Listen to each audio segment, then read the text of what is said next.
Then I wound up being asked to run for president a couple Mhm. of years ago. And I thought, well, you know what? My time has come. I've been at this, work of English language teaching and English language teacher training and being in New York State now since 94. Um, so I said, this is going to be a lot of work, but it's my time, to give back. And then I was president last year. So of course, the minute I become president, I had a lot of ideas about the conference and events, and then we had the pandemic strike. So all of those plans kind of went away. But I said, you know what?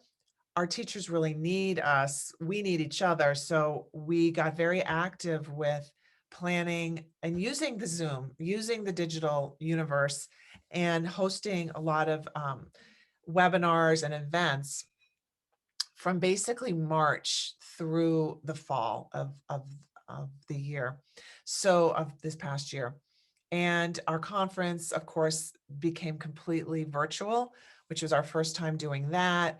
So I think in terms of the presidency of New York TISA, although it was, really hard to be president in that year, it was actually really rewarding because we went online, we reduced the barriers, geographic barrier, time barrier, financial barrier for teachers across the state to come together. Be able to be in a situation with New York TESOL that we could facilitate or create those spaces for teachers to come together, I think was actually really lucky for me, a really it's a good turn of events for me, and for the organization.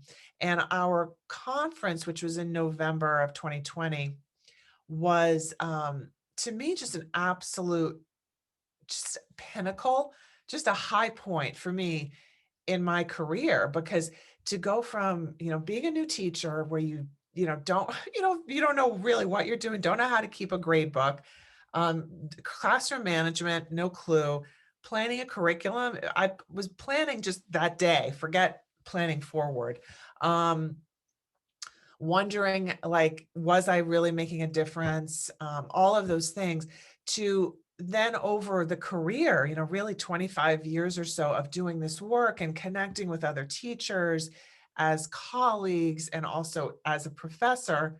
And then having all of that kind of come together at the conference was so gratifying because um, we had well over 100 sessions on these 2 days of our conference.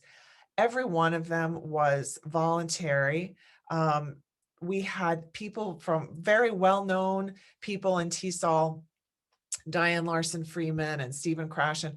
And we had people that maybe you don't know their names, but are tremendous scholars and researchers, to amazing teachers, from teachers who teach pre-K, elementary, high school, college, adult ESL, with just fantastic ideas to share.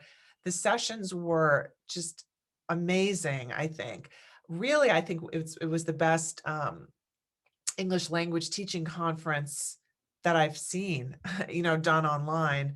And it was such a great and meaningful and proud moment for me because I could see where, whether you're a new teacher or you're an experienced teacher, this situation of the COVID actually made us all really new teachers again, really forced us to like reach out to each other and be willing to learn new things, whether it felt great, it didn't always feel great. It was stressful a lot of times, but led to just tons of growth.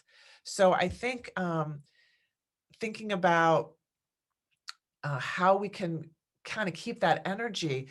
There are so many spaces online, whether it's a Facebook group, a Twitter chat, following someone's blog that you like to read. There's so much accessibility for teachers to learn and grow. You don't need to purchase expensive textbooks. You don't need to have a library journal subscription. it's right there for the taking, and there's so much interaction. And in English language teaching, it's really important, I think, for New York teachers to remember that we're part of a global community, that English language teaching is a huge industry, and it's happening every minute all over the world. And we don't have to be just focused on our school district or our locality. We can really share ideas with people teaching, in China, in Kuwait, in Brazil, in Costa Rica, wherever they are. We can kind of come together. So we even more enrich ourselves, our ideas, and get that amazing energy from, the connections that we can make between educators.